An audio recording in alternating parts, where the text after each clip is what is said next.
ai uni aku luma le foloa. Lewa ai uni aku luma le foloa.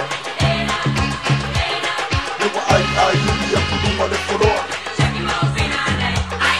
Le mangi Samoa, le mangi Samoa. Lewa ai uni aku luma le foloa. Le mangi Samoa, le mangi Samoa. Lewa ai uni aku luma le foloa.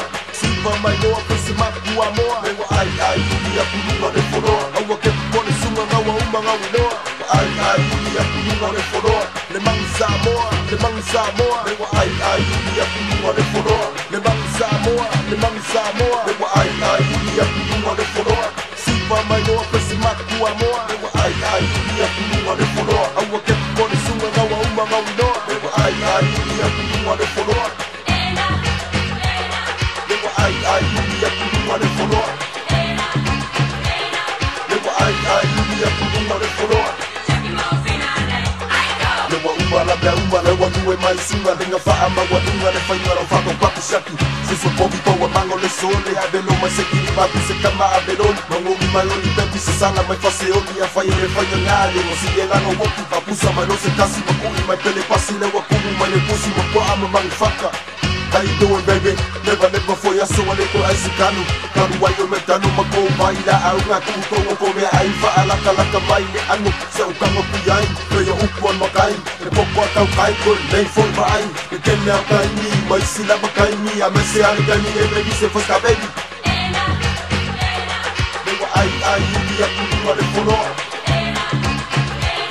lewa ai uni ya kuwa de folo le mangi Samoa, le mangi Samoa. Lewa ai uni aku luma le foloa. Le mangi Samoa, le mangi Samoa. Lewa ai uni aku luma le foloa.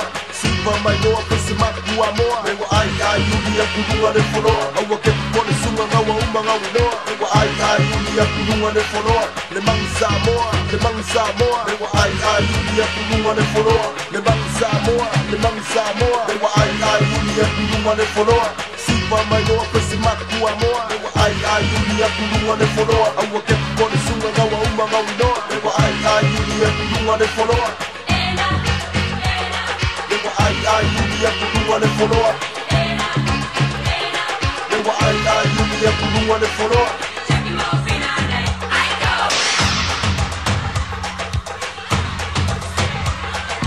See that guy all dressed in green? Aiko ane.